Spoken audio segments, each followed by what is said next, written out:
3000 আহত হয়েছে, পঙ্গু হয়েছে, চক্ষু হারিয়েছে। এর মধ্যে কয়জন আছে রাজনৈতিক দলের নেতা?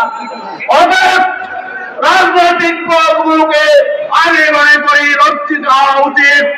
আমাদের সন্তানরা, ছাত্ররা, তারা, শিশুরা কেন জীবন দিল, এই জন্য রাজনৈতিক দলগুলোকে জবাবদিহিতার মুখোমুখি আনা উচিত।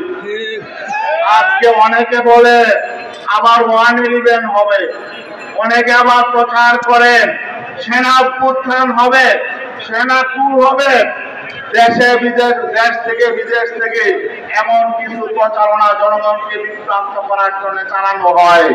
আমরা পরিষ্কার বলতে চাই, বাংলাদেশের বর্তমান সেনাবাহিনী তারা একটি পেশাদার বাহিনী।